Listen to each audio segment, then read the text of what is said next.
మీ అందరికీ వందనాలండి. ఈరోజు వాక్య సారాంశం ఏంటంటే, యోసేపు గురించి మనం తెలుసుకుందాము. నిన్నటి దినమున యోసేపు గురించి మనం తెలుసుకున్నాము. ఏం జరిగింది? యోసేపుని తన తండ్రి యాకోబు ఎక్కువగా ప్రేమించడం ద్వారా, యాకోబు తన చిన్న కుమారుడైన యోసేపుని ఎక్కువగా ప్రేమించడం ద్వారా, యాకోబు మిగిలిన కుమారులు యోసేపు మీద పగపట్టారు. సహోదరులైనా గానీ తన తండ్రి తన తమ్ముడిని ఎక్కువగా ప్రేమించడం ద్వారా సహోదరులందరూ తన సహోదరుడి మీద, యోసేపు మీద అందరూ పగబట్టారు. పగబట్టిన తర్వాత ఐగుప్తునికి యోసేపుని అమ్మివేస్తారు. అమ్మివేసిన తర్వాత యోసేపు ఎలాంటి పరిస్థితులను ఎదుర్కొన్నాడు, ఎలాంటి ఉపద్రవాల్లో ఉన్నాడు, అలాగే దేవుడు అతనికి ఎలా తోడై ఉన్నాడు, అలాగే ఎలాంటి పరిస్థితుల నుంచి అతను బయటపడ్డాడో మనం తెలుసుకుందాము. మన ఆదికాండము 39వ అధ్యాయమును చూసినట్లయితే యోసేపు యొక్క పరిశుద్ధత మనం చూడగలుగుతున్నాము. యోసేపు యొక్క పరిశుద్ధత, తన యవ్వన కాలంలో యోసేపు తన పరిశుద్ధతను ఎలా కాపాడుకున్నాడో మనం తెలుసుకుందాము. ఇప్పుడు కూడా యవనస్తులు దేని చేత తమ నడతను శుద్ధిపరుచుకుంటారు? వాక్యాన్ని చదివి దాన్ని గ్రహించి వినడం ద్వారానే యవనస్తులు తమ నడతను శుద్ధిపరుచుకుంటారు. అలాగే ఇక్కడ యోసేపును ఒక మాదిరిగా తీసుకొని మనం నడుచుకోవాలి.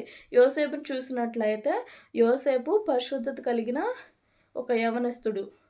అతడు సాతాను చేత, పోతీఫరు యొక్క భార్య చేత శోధించబడ్డాడు. అయినా కానీ అతడు పరిశుద్ధత కాపాడుకున్నాడు. ఎలా తన పరిశుద్ధతను కాపాడుకున్నాడో మనం తెలుసుకుందాము.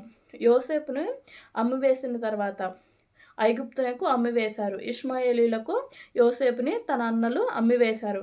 అమ్మివేసిన తర్వాత ఈ ఇష్మాయేలీల దగ్గర పోతీఫరు అనే ఒక అతను, ఐగుప్తీయుడు పోతీఫరు, యోసేపుని కొనుక్కుంటాడు.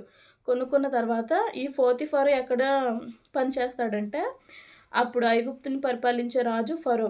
ఆ ఫరో రాజు దగ్గర ఇతను సేనాధిపతిగా, రాజ సంరక్షక సేనాధిపతిగా ఈ పోతీఫరు పనిచేస్తూ ఉంటాడు. అప్పుడు యోసేపును అతను కొనుక్కున్నాడు. అయితే యోసేపు దేవునియందు భయభక్తులు కలిగినవాడు కాబట్టి యోసేపు ఎక్కడ ఉంటే అక్కడ దేవుడు యోసేపుని ఆశీర్వదిస్తూ వచ్చాడు. ఆశీర్వదించడం ద్వారా ఈ యోసేపుని కొనుక్కున్న ఈ పోతీఫరు ఇంట్లో కూడా గొప్ప అభివృద్ధి చూడగలిగారు.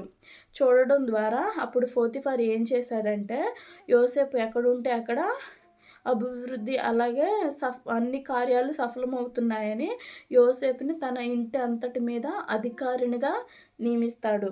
అది మనం చూసినట్లయితే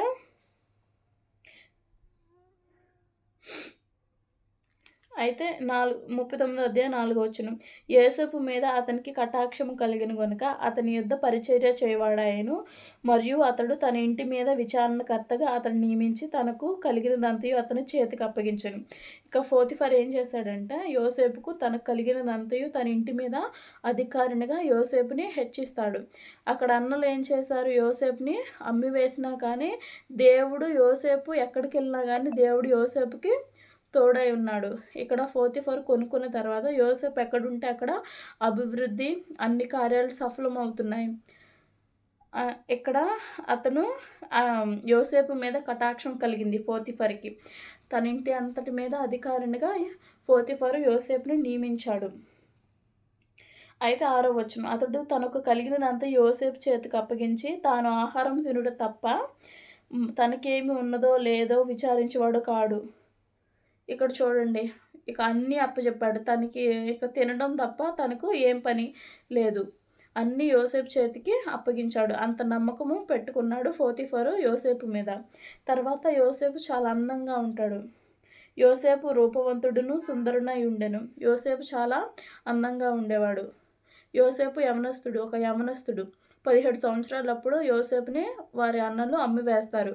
యవన కాలంలో యోసేపు చాలా అందంగా ఉండేవాడు. అందంగా ఉన్నా కానీ దేవుని యందు భయభక్తులు మాత్రం ఖచ్చితంగా యోసేపు కలిగి ఉండేవాడు.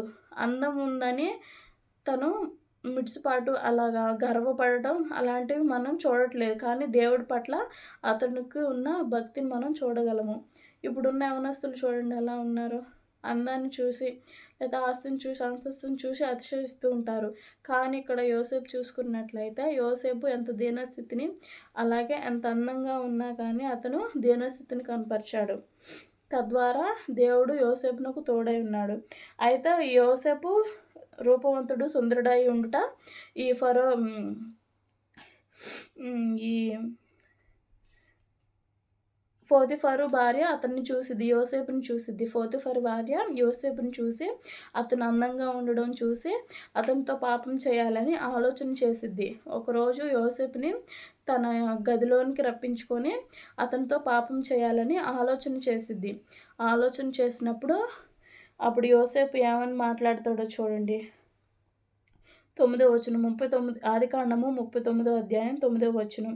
నీవు అతని భార్యవైనందున నిన్ను తప్ప మరి దేనిని నాకు అప్పగింపలేయుండలేదు. కాబట్టి నేనెట్లు ఇంత ఘోరమైన దుష్కారం చేసి దేవునికి విరోధముగా పాపము కట్టుకొందునని తన యజమానుని భార్యతో అనెను. చూశాడండి, ఎక్కడ ఖండితంగా చెప్తున్నాడు. నిన్ను తప్ప నాకు ఏది అప్పచెప్పలేదు. పోతీఫరు తన ఇంటినంతటిని యోసేపుకు అప్పచెప్పాడు, కానీ నిన్ను తప్ప తన భార్యను తప్ప నాకు అన్నీ అప్పచెప్పాడు, నిన్ను మాత్రం నన్ను అప్పచెప్పలేదు. ఇంత ఘోరమైన దుష్కారం చేసి నేను దేవునికి విరోధంగా పాపం ఎలా మూట కట్టుకుంటానని యోసేపు ఇక్కడ పోతీఫర్ భార్యకు చెప్తున్నాడు. చూసారండి, అందంగా ఉన్న యవనస్తుడైనా కానీ పాపానికి ఇక్కడ అతను చోటివ్వలేదు. చోటివ్వకుండా అతను దేవునికి విరోధంగా నేను ఈ పాపం చేయనని ఆమెతో ఖండితంగా చెప్తున్నాడు. అయితే అక్కడ తప్పించుకోవడానికి యోసేపు ప్రయత్నం చేసి తన వస్త్రాన్ని ఆమె చేతిలో పెట్టేసి పారిపోతాడు. పారిపోయిన తర్వాత అక్కడ ఆమె కుట్ర చేసిద్ది. ఏమనంటే, ఇతను నన్ను పాపం చేయడానికి ఇతడు నా దగ్గరకు వచ్చాడు, ఇతనే యోసేపే నా దగ్గరకు వచ్చి నన్ను బలవంతం చేశాడు పాపం చేయాలని తన భర్తకి భార్య చెప్తుందనమాట. యోసేపు ఇలా వచ్చాడు నా దగ్గరికి, పాపం చేయాలని ఆలోచన చేశాడు అని, తన వస్త్రం నా దగ్గర ఉందని అబద్ధం చెప్పిద్ది పోతీఫర్ భార్య. పోతీఫర్ అప్పుడు ఏం చేస్తాడంటే యోసేపుని బట్టి చెరసాలలో, ఖైదీలు ఉండే చెరసాలలో యోసేపుని వేయించుతాడు. అప్పుడు 21వ వచనం. అయితే యెహోవా యోసేపునకు తోడై ఉండి అతని యందు కనికరపడి అతని మీద ఆ చెరసాల యొక్క అధిపతికి కటాక్షం కలుగునట్లు చేశాను. చూసారండి, యోసేపు పరిశుద్ధతను కాపాడుకునుట చేత ఇక్కడ చెరసాలలో ఉన్నా కానీ దేవుడు అతనికి తోడై ఉన్నాడు. చెరసాల యొక్క అధిపతికి యోసేపు మీద కటాక్షం కలిగేటట్లు దేవుడు చేస్తాడు. ఇక్కడ ఈ అన్నలు అమ్మివేసినా కానీ ఇక్కడ పోతీఫర్కి కటాక్షం కలిగేటట్లు చేశాడు దేవుడు. తర్వాత పోతీఫర్ భార్య పాపం చేయాలని చూసినా కానీ పాపానికి యోసేపు లోబడకుండుట చేత యోసేపుకు నాకు మళ్ళీ దేవుడు తోడై ఉండి చెరసాలలో కూడా యోసేపుని దేవుడు హెచ్చిస్తాడు. అయితే మళ్ళీ చెరసాలలో ఏం జరిగిద్ది, చెరసాల అధిపతి అక్కడున్న చెరసాల మొత్తాన్ని యోసేపు చేతికి అప్పగిస్తాడు. 23వ వచనం. యెహోవా అతనికి తోడై ఉండెను గనుక ఆ చెరసాల అధిపతి అతని చేతికి అప్పగింపబడిన దేని గూర్చి విచారణ చేయకుండెను. అతడు చేయనిది యావత్తు యెహోవా సఫలమగునట్లు చేశాను. ఇక్కడ చూడండి, యోసేపు అక్కడ చెరసాలంతటి మీద అధికారిగా నియమించబడ్డాడు. యోసేపు తన పరిశుద్ధతను ఎలా కాపాడుకున్నాడు చూడండి. యవన కాలంలో కూడా యోసేపు తన పరిశుద్ధతను కాపాడుకొని దేవుని యందు భయభక్తులు కలిగి ఉండుట చేత అతను పోతీఫర్ దగ్గర, అతని కుటుంబం దగ్గర కూడా అతను హెచ్చించబడ్డాడు. అలాగే చెరసాలలో కూడా యోసేపు హెచ్చించబడ్డాడు. దేవుడు అతనికి తోడై ఉన్నాడు. యవనస్తులు కూడా యోసేపుని ఒక మాదిరిగా తీసుకొని తమ యవ్వన కాలంలో దేవునికి భయభక్తులు కలిగి ఉండే పాపానికి దూరంగా ఉన్నట్లయితే దేవుడు మనకు తోడుగా ఉండి మనం చేసే ప్రతి పనిలో దేవుడు మనకు సఫలత అనుగ్రహిస్తాడు. ఈ చిన్న వాక్యం దేవుడు మీ హృదయంలో ఫలింపజేయునుగాక. ఆమేన్.